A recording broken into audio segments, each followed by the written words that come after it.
everyone, and good evening from Singapore. Good morning and good afternoon to our participants who are dialing in from around the world. My name is Lauren Sorkin, and I'm the Acting Executive Director of the Global Resilient Cities Network. It's my pleasure to welcome you to our 19th speaker series, Cities on the Front Line. Tonight's session marks a change in our programming to Building Back Better. So we are beginning a new part of this series that's going to focus on how we recover from COVID-19, and it's going to feature projects that are actually embodying those kinds of resilience values that we can build in as we move from crisis to recovery. I am tremendously excited about the panel we had tonight, and in a moment I will turn the floor over to Francis to introduce everyone. We're going to be talking about resilient housing and how we can use housing to empower disenfranchised communities. I will remind everyone just before we begin of the purpose of these sessions, which is really to share knowledge between experts and practitioners. So for city governments and those who want to support cities in their efforts. As such, the session is not considered on the record for media, but if you're media and you have signed in and you'd like to use this material to publish, we ask that you just reach out to us and we will clear that with the presenters who are on tonight. I would also remind everyone that we'll be using the Q&A function, which you find at the bottom of your screen, for the interactive part of this session. We will also have, so look out for them, some polling questions that will be popping up for you during the presentations. So please take the time to answer those questions. We want to hear from you, what you're thinking about this topic. And with that, I am going to turn the screen and the mic over to Francis Gasquet from the World Bank to introduce our speakers for tonight. Thank you, Lauren. Welcome, everyone, on behalf of the World Bank City Resilience Program. As Lauren said, I'm Francis Gasquet. I'm a practice manager in the East Asia region of the World Bank. This week, as Lauren said again, we'll start a series of talks that look much more at sectorial aspect of cities' response to COVID-19. We'll look at water and sanitation, digital technologies, mobility, education, and school. And we will start this week with the topic of resilient housing.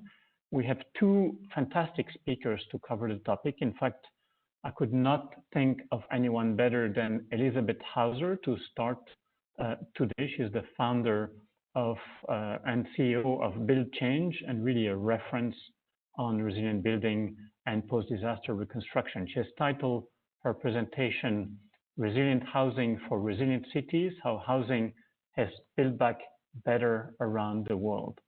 We will then have Santiago Uribe, who's the Executive Director of the Corporación Oficina de Resiliencia de Medellin, the resilience office of the broader Medellin, if you wish.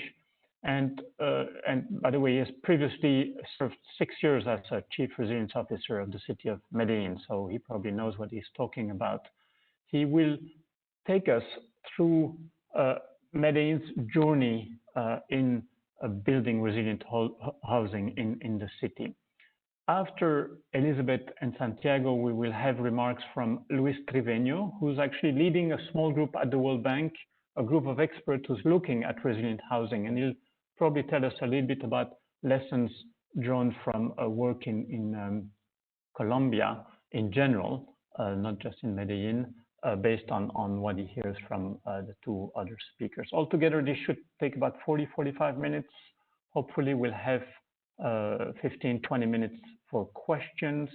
During the presentation, you will have some polling questions. Please answers. The presentation and the recording will be put online after, probably by Monday. So if you miss a small piece, you can still go back to listen to our speaker. Without further ado, Elizabeth, over to you. The screen is yours. Great. Thank you so much, Francis. I'm trying to share my screen. Okay, now I'm the presenter. Is it coming through? usually needs a minute or two, but it's probably going to come.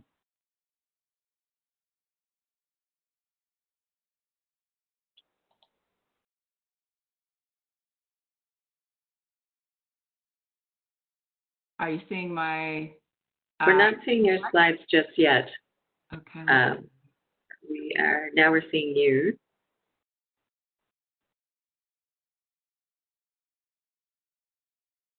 Let's see, share content. All right, here I think we. There we go. Ah, right, excellent. Okay, great. Apologies for that pause. Thank you so much, Frances, Lauren. It's great to be here. It's very exciting and so important to talk about resilient housing, and I'm so thrilled that this is the first Build Back Better topic. So it's great that this is being introduced. I want to start by telling you a story about Lina Marcela Mares Rios. She's a resident of November 13th neighborhood in Comuna 8 in Medellin, Colombia. It's a hillside neighborhood with a difficult story and security issues. Build Change and our partners from the City Office, AMBA, and EFIT University worked with her to strengthen her house and improve her house before the COVID-19 pandemic, and we talked with her recently to understand how she has been doing. I'm not going to play the video because it doesn't work so well on WebEx, but you can watch it later. It's only about 2 minutes long, but it's a quick summary of life in the COVID-19 era in an improved home. She's being interviewed in the video by Charles, who is a member of the Build Change team in Colombia. He's actually a neighbor. He lives in the neighborhood.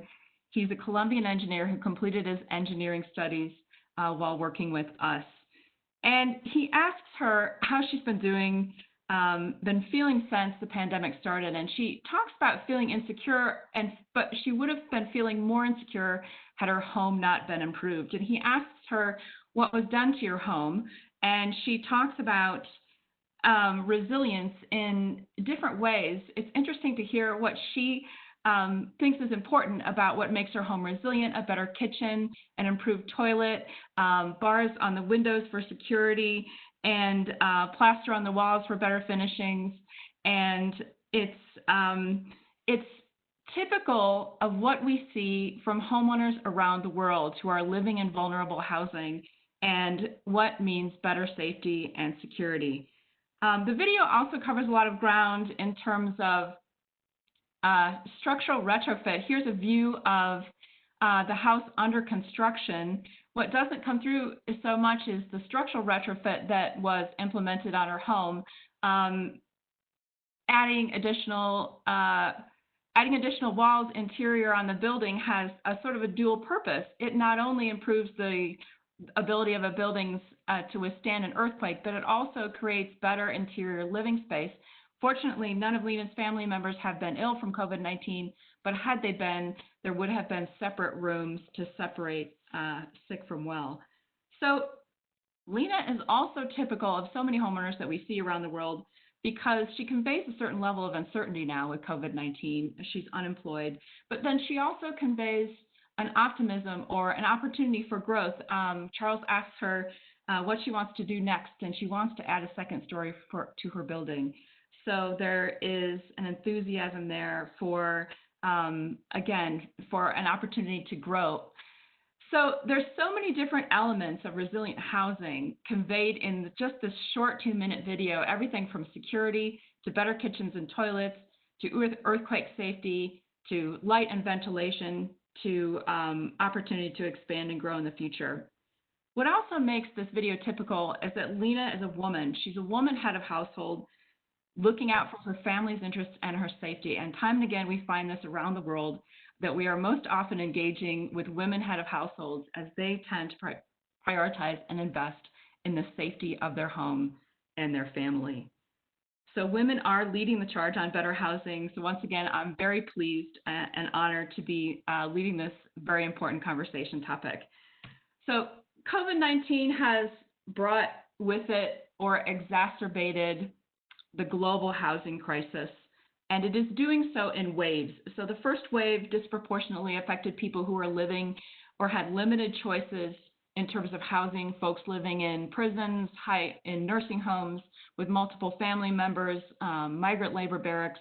those folks have been hit hard by the pandemic. I'm afraid the second and third waves of COVID-19 are going to are coming, and they are likely going to happen when folks start getting evicted because they can't pay their rent, or homeless shelters exceed their capacities, or hurricane season is now upon us in the U.S. And the Caribbean. Earthquakes can happen anytime, typhoons, fire season. So if these disasters hit communities that are already under stress from COVID-19, the results, the impacts to the housing stock will be even more devastating.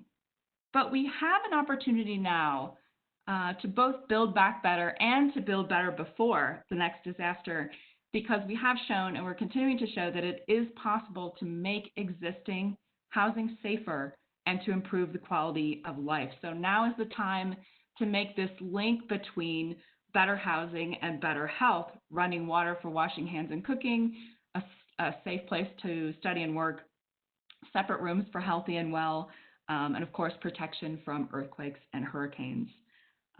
Better housing also means more resilient cities. Housing can occupy 70 to 80% of a city's land. It's a huge part of the building stock. In emerging markets, it has been shown in recent hurricanes, especially in the Caribbean, that housing losses in earthquakes and windstorms can hit GDP hardest of any sector. Our friends at the World Bank estimate that 3 billion people will be living in substandard housing by 2030. That number is around 1.6 or 1.8 billion right now. So with so many people sheltering at home, now is precisely the time to expand COVID-19 recovery dialogue to include and address better, healthier, more disaster resilient housing. Build Change is a global institution with housing experience around the world. We've supported homeowners, government, private sector to rebuild or retrofit permanent houses before and after disasters, about 30 disasters in 24 countries, Asia, Latin America, Caribbean. We're a systems change catalyst that is working to simultaneously overcome all barriers to adoption: money, technology, and people. So I'm a civil engineer and a construction worker. My dad ran a small construction business for about 50 years. He taught me how to lay bricks and build houses. So I like engineering systems and engineering rigor, but I'm also into simple implementable solutions, which I want to convey to you today. So we've seen some consistent themes across the world. Reasons buildings collapse in earthquakes and windstorms are similar across the world. The barriers to adoption of building resilient housing are the same: money, technology, people. If people don't have access to If people don't have access to financing, they're unlikely to build a safe house. There's not just one solution here, though. There are multiple solutions: subsidies or grants, conditional cash, microfinance. Homeowners have been investing their own resources in housing for years.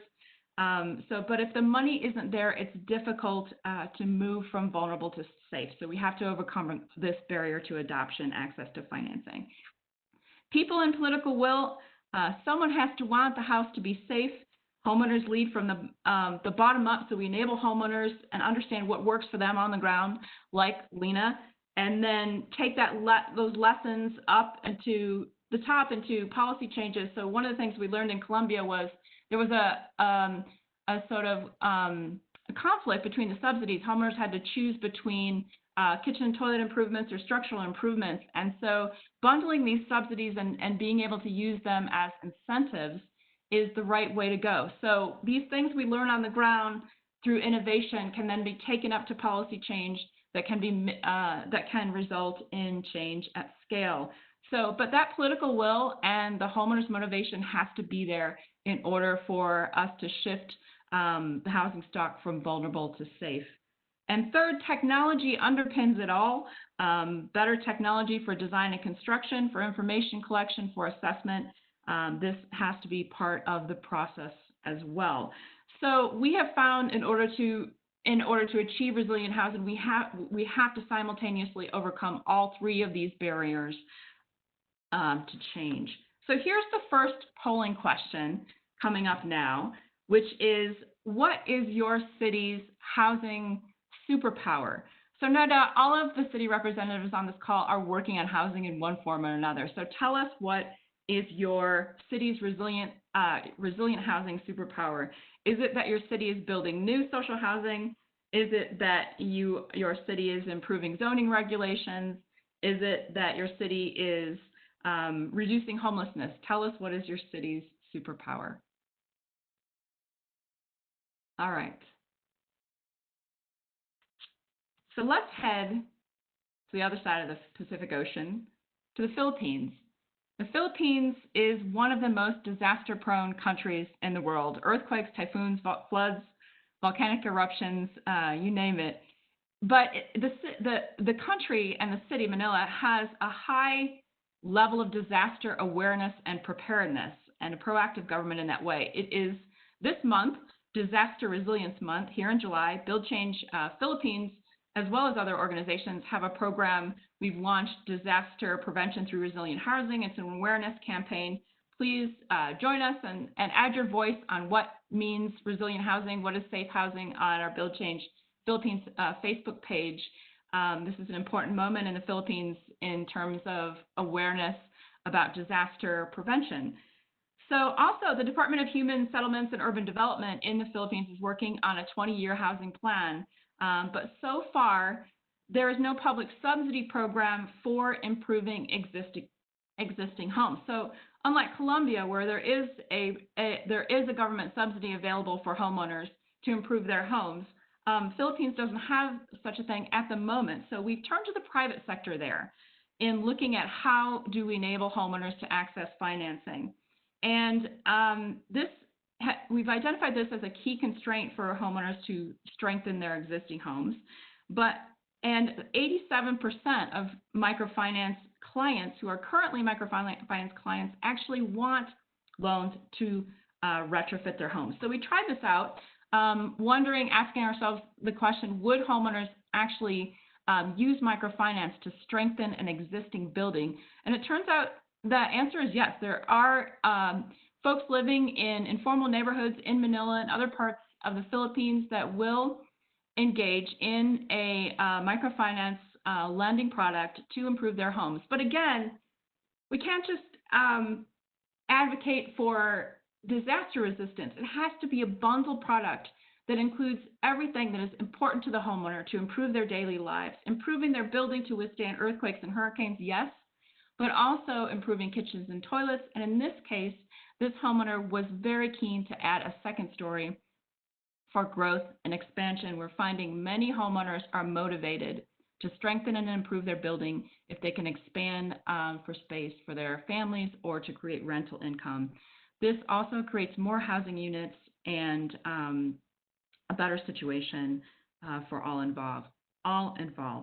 We are now working with prominent microfinance partners in the Philippines to scale up a lending product that works for structural home improvement, and look forward to continuing that work.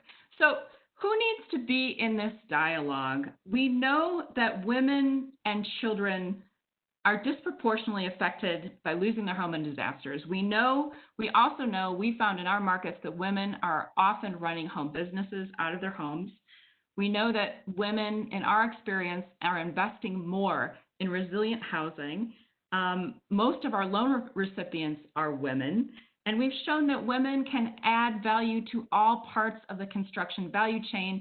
We have almost all of our lead engineers are women. This is a collage of women we've worked with over the years, both homeowners as well as our own staff. And women so we have an opportunity to amplify women's voices in resilient housing. I think when we do that, we will have a more holistic solution that will overcome all of these barriers to a resilient housing, money, technology, and people. So here's the next polling question, which is, if you, as a homeowner, which would you prioritize? Would it be the functioning kitchen and toilet? Would it be security features? Would it be expanding vertically or horizontally? Tell us the top two priorities, what you would choose as your priority for making your home resilient. Because, you know, defining the term resilient housing is difficult because it means different things to different people. And I think that's ultimately the answer to that question is it's ultimately what it means to the homeowner and what it means to the city, how the city is defining what means resilient housing to their community. All right, so here's another group that, here's the polling question. And here's another group that for which there is an opportunity presented because of COVID-19. Our friends at the ILO, the International Labor Organization, say that there are 3.3 billion workers in the world, and of those, about half, 1.6 billion, have suffered massive damage to their capacity to earn a living as a result of the economic meltdown created by COVID-19. So most of those folks are in the informal economy. And but here's an opportunity. What's a quick economic win that cities with large informal economies and informal housing can have? It's investing in housing upgrades. So it seems like there's an opportunity here that this might be a go-to for COVID-19 economic recovery. These are labor-intensive jobs. They create jobs locally, purchase building materials locally, support local businesses. Also, upgrading existing housing is an investment in prevention, right? Preventing future public health bill and costs of future disasters. And here's what I think makes this opportunity so compelling. The infrastructure investment is a go-to for economic recovery. It's often used in my country, in the U.S. Governments can launch existing home improvement programs faster than other large infrastructure projects that take years because of the number of studies required. So this is a fast, easy, quick win that can benefit local workers that are likely struggling because of the economic downturn related to COVID-19. All right, so on that note, we have to make sure that workers are protected, right? So Build Change has great experience working on small construction sites in emerging markets. We recently expanded and updated our construction site safety guidelines. So we have included those in a list of resources at the end of the PowerPoint deck. There's a sort of short list of resources on those slides that have our construction site safety guidelines, as well as some other training tools and those sorts of elements. All right, on technology, just quickly, technology underpins us all. So Build Change has several resources available: apps for communicating with homeowners, design libraries, automated retrofit tools, end-to-end solutions for information collection. So please check out our website. Let us know if we can help you with any of these tools or share them. Feel free to download. The apps are mostly available on Android. I want to give quickly an example of a technology end-to-end solution we've been working on with the government of Dominica. This is a post-disaster new housing reconstruction program. But what's interesting about this is that, you know, it takes so many of the steps that NGOs and governments have been doing by paper over the years after disasters and automates them in an end-to-end solution that's accessible by app, on the web. There's a nice dashboard. A user can collect data and manually upload it later. There's a grievance report mechanism. It's a full end-to-end solution that is quite comprehensive, that can be used to expedite and facilitate the process of rebuilding houses after disasters, as well as before. So we've been, as mentioned, we'll hear from Luis Treveno from the World Bank a bit later. We've been fortunate to collaborate with the bank on various different projects. They've been a champion of resilient housing since I first started in this field 20 years ago, almost, in Gujarat after the earthquake in India in 2001. So we've been very happy to partner with them. We recently developed a roadmap for resilient housing that's currently under review. I shared a part of it as a sort of indicator of the toolkit and the resources that will be available in that document once it's released. All right, so getting close to the end here, I want to go back to Colombia. Colombia Ministry of Housing has launched the Casa Digna Vida Digna program. It means dignified house, dignified life in English. It's a neighborhood improvement program intended to reduce the qualitative deficit of housing. And this is so innovative. Colombia, like many countries, has a constitutional right to decent housing, but here's a moment to improve existing housing to withstand earthquakes. It's being rolled out in several cities around the country. Our team has been working with government counterparts in cities who are getting this off the ground, doing virtual training and using apps and systems to survey houses, to come up with retrofit solutions, and to create many, many homeowners like Lena who are living in better housing. So here's the last polling question, if it comes up, which is, what is your city's biggest needs for expanding resilient housing programs? Is it money? We've talked about the 3 barriers to overcome: money, technology, and people. Is it money? Is it technology? Is it more efficient design and construction methods? Is it policy changes in order to promote better housing at scale? Is it more awareness about seismic and wind hazard? What are your city's biggest needs for expanding resilient housing programs? So that's the final polling question there.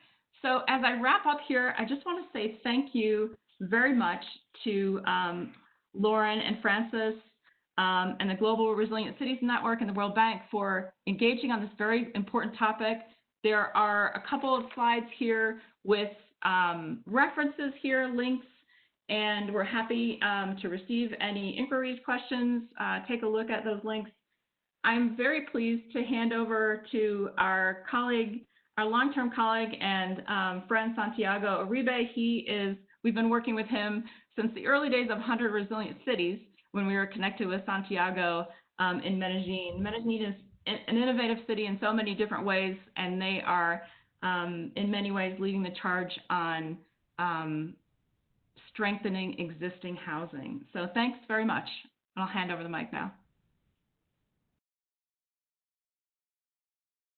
Thank you, Elizabeth, and it's been a great pleasure for all of us here in Medellin, especially to learn together from your experience and what exactly blockchain has offered us, which is more than technology, and it's been a very interesting human approach to this issue of affordable, resilient, and safe housing. Are you all seeing my presentation now? We do, Santiago. Thank you. Perfect. So I always like to start kind of presentation, especially in this type of events, with a question mark. Why are we here? Why hundreds of people in Singapore, in San Francisco, New Orleans, in Africa, we come together and want to listen each other's experiences. And I would like to acknowledge this, is that we started long ago, partnered by the Rockefeller Foundation, an amazing network of practitioners that grew up beyond CROs and cities, but with an amazing human resources from the World Bank, from IDB, from Veolia, Build Change, and many of them trying to understand and answer a very simple question: what resilient means for a city like us, like the city I live. And to answer that question, we before have to answer the question of what a city means. And as an anthropologist, I always found answers in history and etymology. And cities are made because people, or these urban systems where we live today, people were looking in the search of exchanges. And first part of history is changes in the form of markets, but also protection, security, in the search of being more protected and have a more secure life. But in the center and in the core and a fundamental principle for the cities, people come together and live in urban systems in the search of opportunities. And so to answer this question, what Medellin is from that perspective and what has happened here in the past 3 decades, the Resilience Office and many people come together trying to answer all those questions. Is Medellin a resilient city? And if it is, how? And how we've been able to achieve that capacity. But what is most important, how we are able to continue expanding that capacity through many dimensions of the urban life. So Medellin is a city in South America, which is part of many city networks, and especially today it is part of the Global Resilient City Network, which was a city member of 100 Resilient City Network as well. And I see the whole context of what happened here in terms of the urban growth of sprawl in our city. If you look at your left inside of the slide, in 1921, we were close to only 100,000 inhabitants in the city. And we live in a very narrow place, a valley surrounded by mountains. So it wasn't very difficult to understand that there was only one place to grow for a city like ours, and it was the steep slopes of our mountains.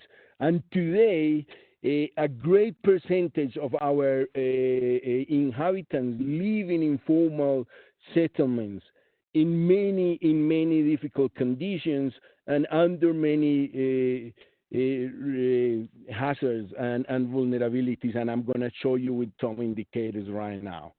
But you all know Medellin because his painful history of violence, and this is an image of an amazing portrait by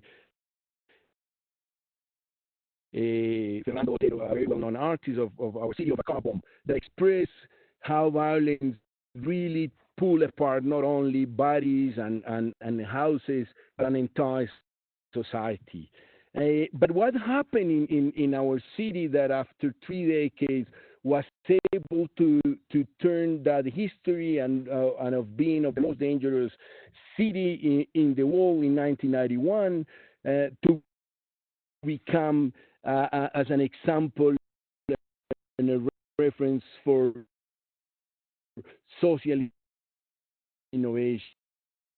Today it's been acknowledged by the Lee Kuan Yew Laureate Prize in terms of his urban transformation. And that's the city. That's the city that has been acknowledged for many prizes. But this is also the most innovative city of the world. This is one of the most resilient cities of the world as well. And this is also the city of Medellin. And that was one of the first findings in this long of understanding resilience and means the different means of resilience. In our cities or in our cities, there are many different cities that coexist at the same time. But what happened here? What we did and how we did it? And as I said, that in 1991 our homicide rate was close to 381 per 100,000 inhabitants, and today is only 10% on that.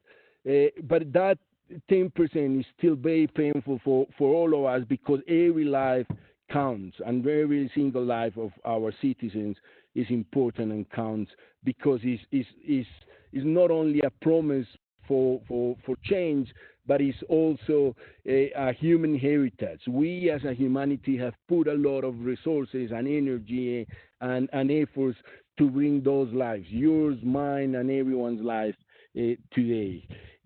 And clearly, Medellin has done an amazing work in terms of integrating the city through integrated transport system with metro, with trams, with cables, but we also done an extensive work of bringing infrastructure in terms of education, culture, schools, libraries, public libraries, cultural centers, house of justice, and that's the reason why Medellin got to be recognized today as one of the greatest urban transformations. But at the center of that transformation and at the beginning of the issue, tackling the issue, we don't know really what happened. I mean, very few people know that it was a participatory exercise of long-term planning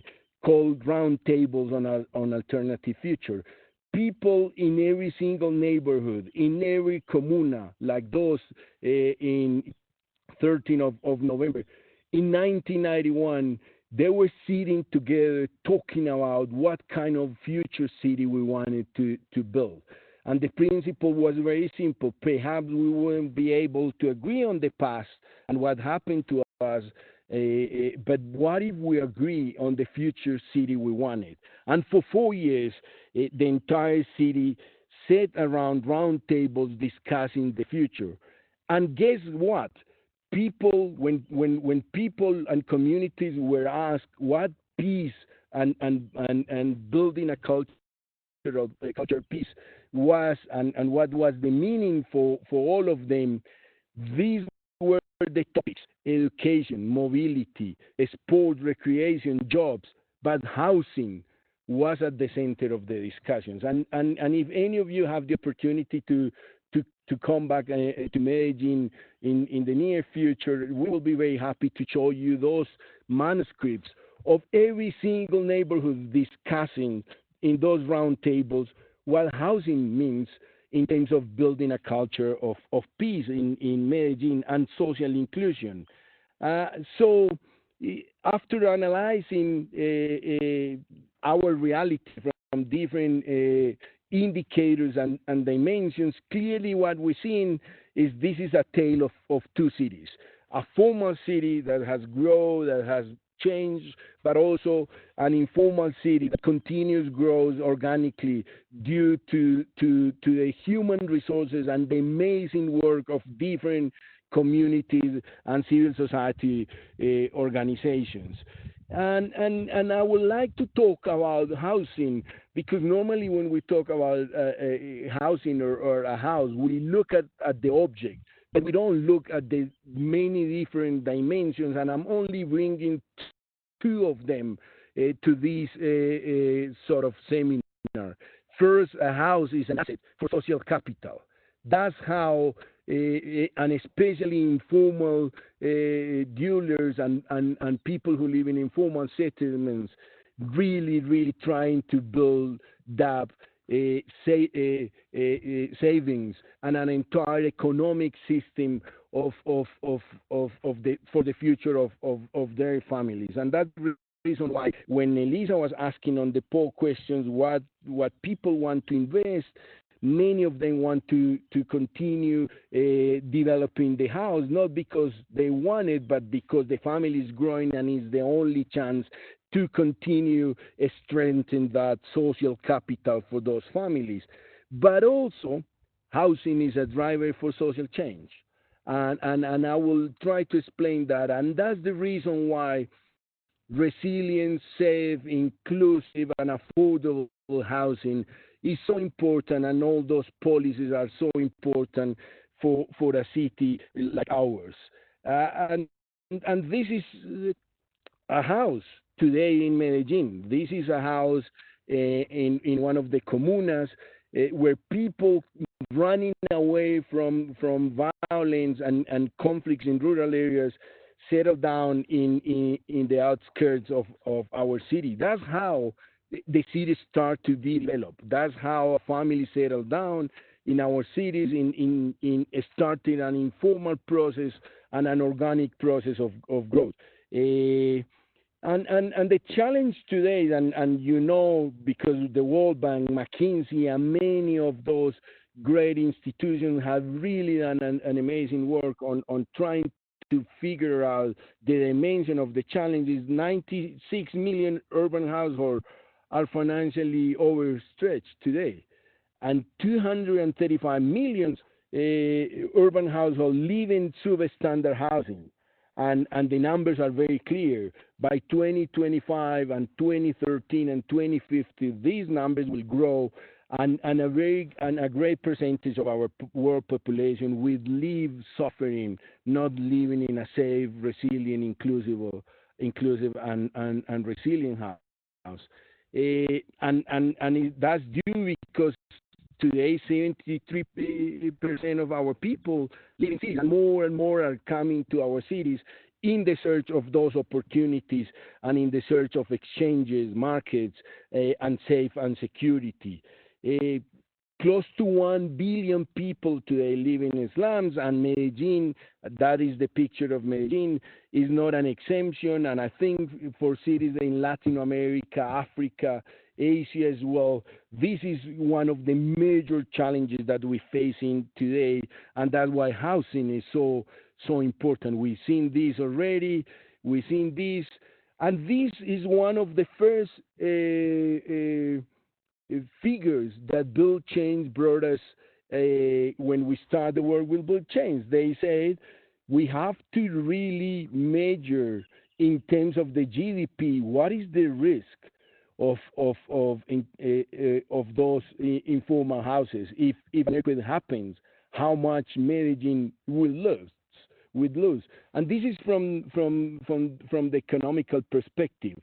But in terms of an informal house and people who live in informal settlements, for a family, a house means probably the work of 2-3 decades of organic construction and growing and expanding that house, adapting to the needs of the families. And then it's very important here in terms of defining affordable housing, because it says a basic social acceptable standard housing unit is defined by the particular community. And I think Elizabeth was very clear on that. One of the first messages in this sort of seminar is what resilience, affordable, safe, secure, and inclusive housing means comes from communities. We need to include communities in finding the definition for that. It's not enough the knowledge and the technical knowledge of Elizabeth, or the anthropological knowledge of Santiago, or the infrastructural knowledge of Luis Trevino and all of you there.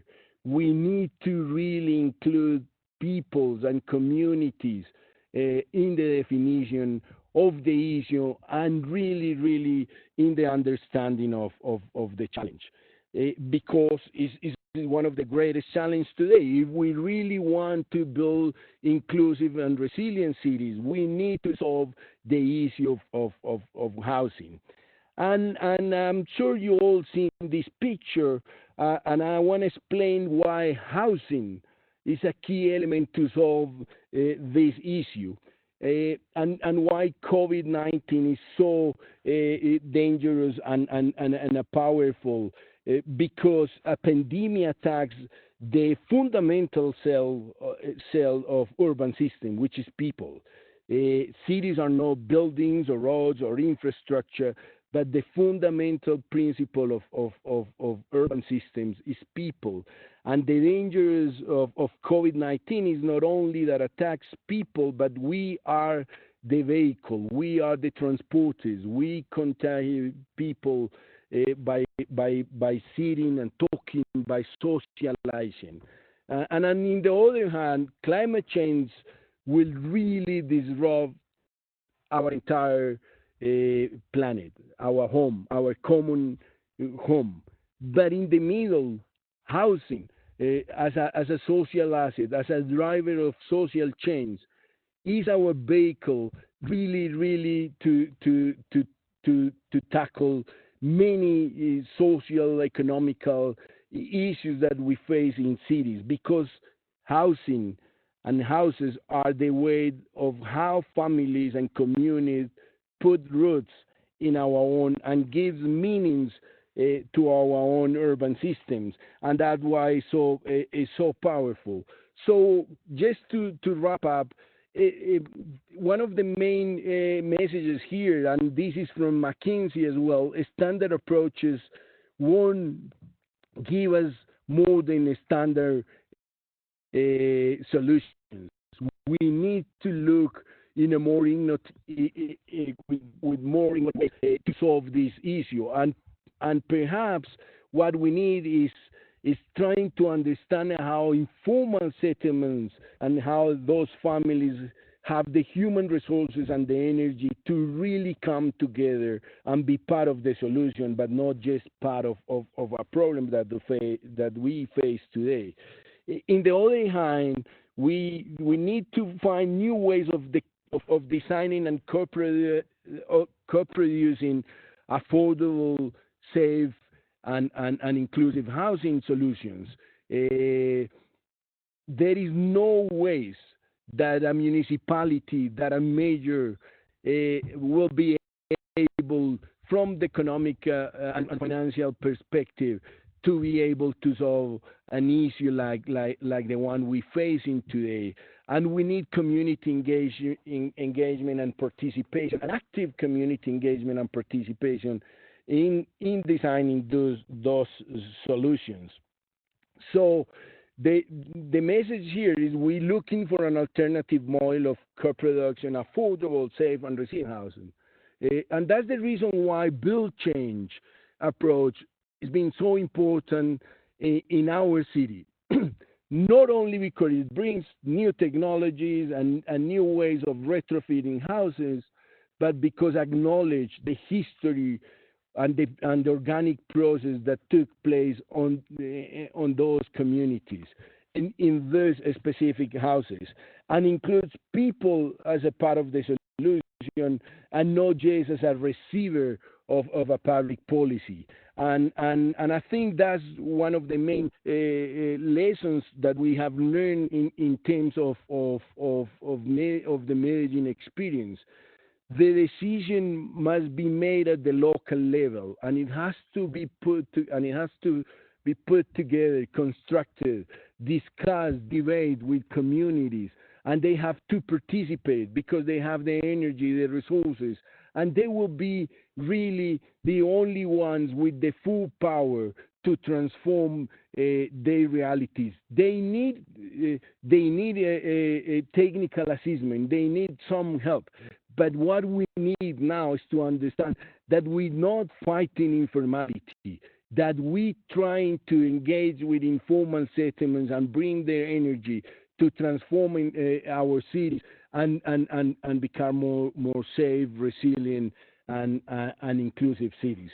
This is basically the message, and this is one of the small examples that we're doing in our city, trying to understand at the micro level how housing can be solved from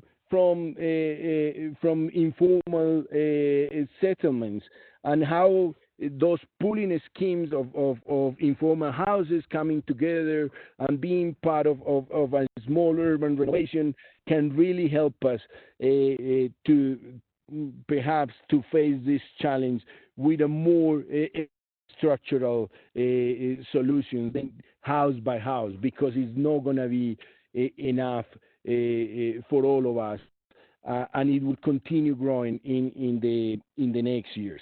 With that, I thank you very much, and we will open the floor for discussions. Thank you very much, Santiago. We'll have a few remarks by Luis Triveño, and then open for questions. By the way, apologies for the poll. We have had a technical glitch, so we're not going to do the polls today. Luis, all yours. Thank you very much. Thank you very much, Francis. So I just wanted to mention a couple of the findings we have in Bogota, particularly in the work we have been doing with the government of Colombia, the Ministry of Housing. And so the first issue is to give you an idea of the dimension of the housing challenge. It is affecting more or less closer to 40% of the stock in the whole country that either needs to be replaced or needs to be improved. In cities where we are focused on, 70% of the need is of the households in deficit need a better home, not a new home. And in contrast, almost 100% of the budget is going to finance the acquisition and construction of a new home. And that is one of the main distortions that we started addressing head on in the work we have with the government there, with the global program of resilient housing and the World Bank lending operation. To give you an idea of perspective, and that's when I want to try to stick to your minds, an idea of the size of the problem, not only on the number of units, but also in how vulnerable families are, not only to pandemics, but also to any other economic shock. So just to give you an idea, 80%, more than 80% of the households in deficit earn less than 2 minimum wage in Colombia, which is around $450 a month. And the families in the bottom 40 of the population, they are overburdened now by mortgage payments and rental payments. So just to give you an idea, those that were lucky enough to have access to a mortgage, they are paying 40%, 47% of their income a month. If they rent, they are paying 45% of their income per month. And you can imagine what it feels like with a low income and allocating more than almost a half of it to your housing solution, and that includes Venezuelan migrants, which have a similar share. No, so now before COVID-19, there were only two options for this type of families to get housing support from the government. So they would get free housing for a little bit more than $16,000 per unit, a program that was of course discontinued due to its high cost. And if you were an informal worker, you had to save for more than 1 year to be eligible for a mortgage and then get an average subsidy of around $8,000. Now, you can imagine what happened now with COVID-19 and the possibilities of saving, right? So COVID-19 has revealed that the layout of the house, the financing schemes, the ownership, and the legal characteristics of a home matter less than its quality. So what matters is, as both Elizabeth and Santiago pointed out, is the house capacity to operate as a shelter, as an online school, as a virtual workplace, and a space where the sick and vulnerable can feel safe. Now, just to give you an idea, what is the best option for the government to implement this type of solutions to help families to improve their homes? If you go for the free, if you would have to just want to keep this, put these numbers in your mind. If you would like to close the qualitative housing deficit in cities in Colombia through free housing or promoting the acquisition of a new unit, this can cost you anywhere between $25 billion to $45 billion. And you would be providing a new housing to a family that just needs a better one. So talking about efficiency, that's where the current initiative and the previous initiatives in the government were focused. And now, if you decide to promote instead home improvement subsidies, including the structural strengthening that Elizabeth was talking about, the cost of closing all the qualitative deficits, so improving the quality of the housing of all those in deficit, all the most vulnerable houses would cost $8 billion, a fraction, up to 1/5, up to 20% of the total cost of existing traditional programs. If you go for to involve private sector participation, combining home improvement subsidies with microloans, you can cut this cost even by 25%. And while doing that, you can create more jobs. It is proven that self-construction and home improvement has a job multiplier that is double the one of large-scale new construction. And most importantly, the jobs are created for young and adults with low qualifications. So home improvement It's a good investment, can save lives, protect assets, and shield economies. And just to conclude, I would like to say and contribute to this discussion by arguing that it is important what we do after COVID-19. It is important to build back better. But from now on, we should have learned that it is also important, equally as important, to build better before. Thank you very much. Thank you very much, Luis, Santiago, and Elizabeth. I mean, these were fascinating presentations. I think we have time for, unfortunately, only one question because we want to stick to the time. There's been a lot of question in the Q&A section, a lot of discussion in the chat section about informality. And so I have, there's one question really about informality to both Elizabeth and Santiago, which really is a simple one. Is when you deal with informality, what do you recommend that cities do first? Formalize or retrofit?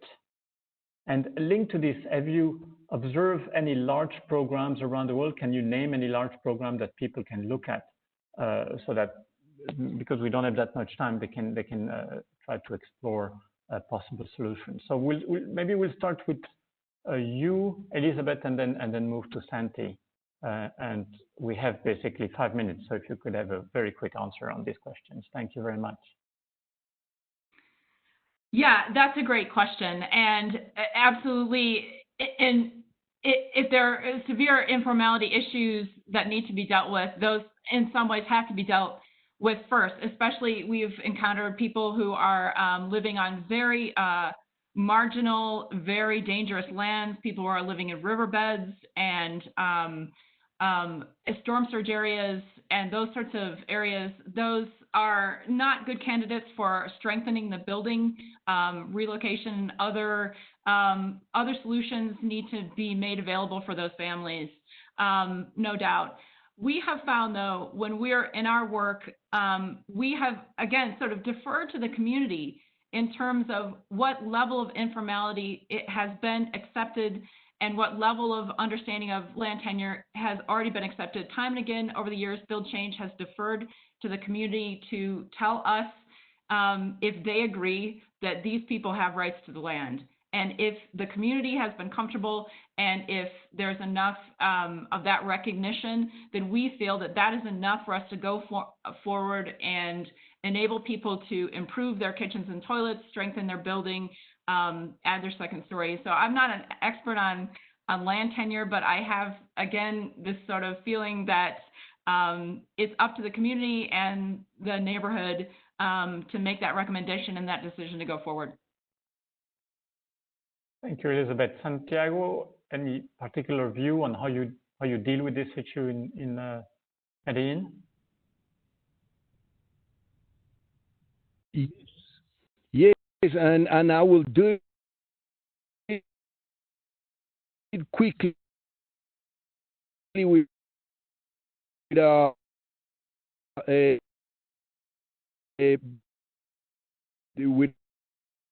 an image. Can you see my We can see you. presentation? We can see you, Santiago, but the sound is not coming through. Maybe if you would stop sharing, stop putting the video, then maybe the sound, there would be enough bandwidth to at least hear your comments.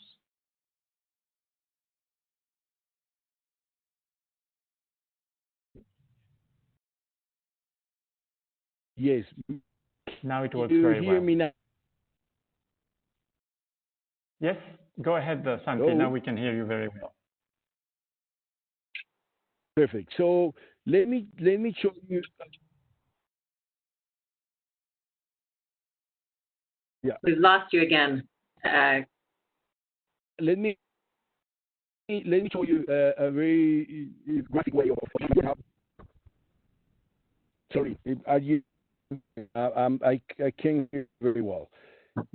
So if you hear me, I'm sharing with you a picture of how informal settlements search for water because water is the main asset for any house.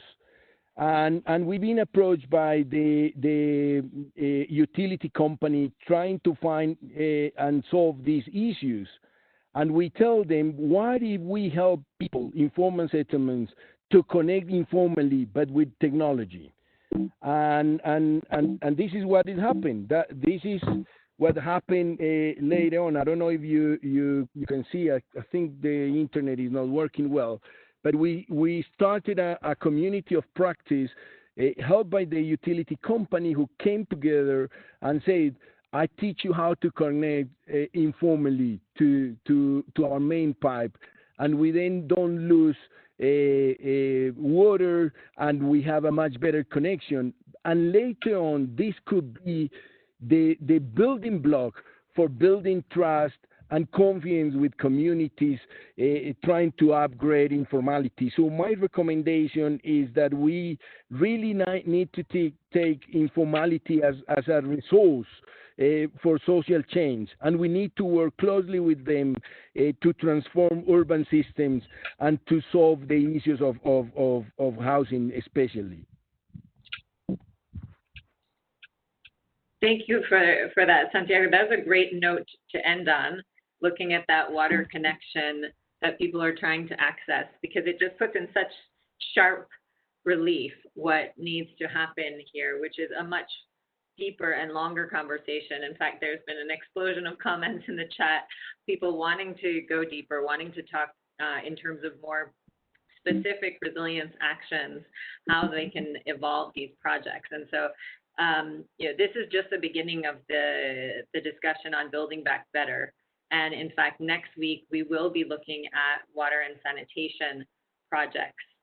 So I hope that all of those who are on the line will join us back again. I want to give a huge thank you to you, Elizabeth, for joining us and really setting the stage with so many case studies that are practical. There are a lot of resources for folks to follow up with who are looking for that kind of guidance. And I know you've offered contact information as well. Santiago, always incredibly inspiring to see the story of Medellin and to dive into one of the areas where the city has made such incredible progress. Thank you for sharing that with us and for being there tonight. I know Luis had to leave us, but we appreciate him being with us as well as everyone there in the audience. Again, we'll be back here at the same time next week, talking about water and sanitation, resilience, and building back better. So I hope you all join us. And until then, stay safe, stay healthy, and have a very good night, good afternoon, or good day ahead of you. Bye-bye. Thank you. Bye-bye.